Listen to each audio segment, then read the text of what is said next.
Man, what's up, everybody? Welcome back to another episode of EOS. It's 1090 Jake, man. I'm rocking with y'all, and y'all rocking with me. And for this video, we're gonna be speaking on Florida rapper 350 Heem being shot and killed at his mixtape release party after somebody couldn't afford to get in the club. July 29th, 2023. Gunfire erupted outside of the Jade Fox Lounge at 1:51 in the morning, right in front of two off-duty officers working security. They watched as a large fight broke out in the parking lot when a black female started firing into the crowd. The officer exited his vehicle before chasing down the female, who decided to run, throwing a gun behind a parked car before surrendering. With the 48-year-old woman shot at the scene, a 25-year-old man was rushed to the hospital where he was pronounced dead. He was identified as Raheem Bacon, but more commonly known as the rapper 350 Heem, who had just signed a deal with Motown Records and was celebrating his mixtape release at the lounge.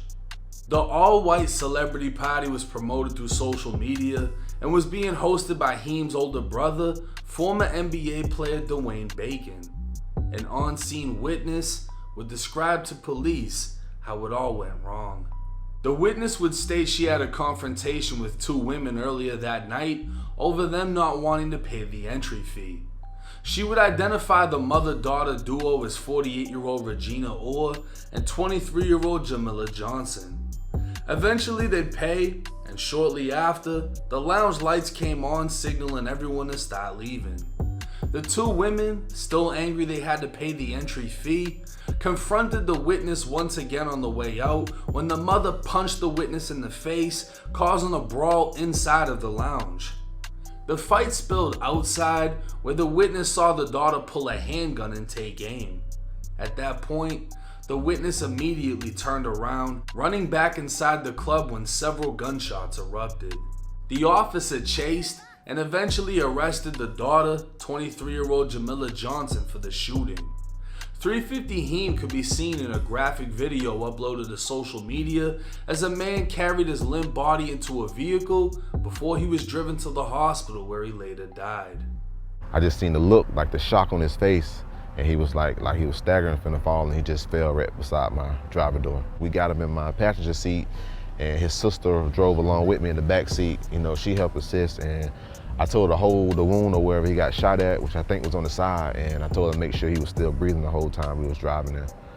The second gunshot victim turned out to be Jamila's own mother, and she was reported to be critically wounded as she was taken from the scene by ambulance. Officers recovered a stolen .40 caliber Glock 27 from the scene, and a total of 4 spent shell casings would also be found. The only problem was 2 of those shell casings were .40 caliber, while the other 2 were 9mm, meaning a second shooter had yet to be arrested. This also left the possibility that Jamila may have killed 350 Heem and may have shot her own mother after her mother started a fight with the lounge employee. Jamila would be charged with possession of a firearm by a convicted felon and aggravated battery with a deadly weapon. With many wondering why she hasn't been charged with murder, in situations like these where 2 different calibers have been left at the scene, it will take an autopsy and forensics to determine which weapon was responsible for the murder. The Glock 27 is believed to have been fired and tossed by Jamila, while the person who fired the 9mm weapon is either unaccounted for or may possibly have been security. If a .40 caliber bullet is removed from the victim's chest, an enhanced charge of murder can be expected. Otherwise, Jamila may possibly beat the assault charge, as she's not shying away from the fact that she fired the weapon, which can be seen on camera and witnessed by police. She's saying she acted in self-defense in the defense of her mother. Not only that, but her current lawyer is seeking the dismissal of her second charge for possession of a firearm by a convicted felon. Arrested back in 2021 for carrying a concealed firearm, Jamila would plea out to a lesser charge of carrying a concealed weapon, a first-degree misdemeanor, meaning while she may have been charged with a felony, she is not a convicted felon. With the right representation and a bit of luck, Jamila could beat this entire case. At this time, Jamila remains in jail while 350 Heem was laid to rest, leaving behind his young son and daughter. A second shooter remains unidentified in the case, and it's yet to be determined if Jamila fired the fatal shots. Now, I've seen it in the comments, people accusing Jamila of killing Heem. I also know somebody that is involved in a similar situation. They're gonna be able to determine what bullet killed him if they haven't already. If there was a security guard from the lounge that wasn't affiliated with the two off-duty officers and he fired his weapon, and they already know that, they just didn't put it in the paperwork for whatever reason because they determined it at a later time. That's why they're not announcing a second shooter, or they just haven't found a second shooter.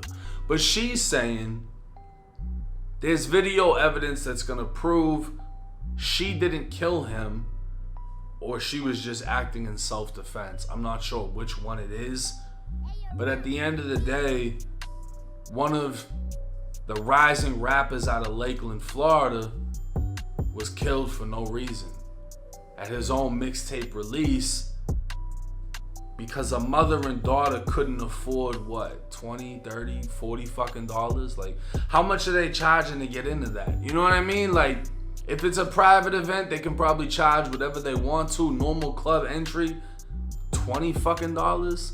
You know what I'm saying? Like, this isn't. Now, I can understand if you pay to get into a club and right when you get in, it fucking closes, but at the same time, that's on you to show up at the right time. That doesn't give you the right to up fire and wanna, you know what I'm saying? Somebody just lost their life.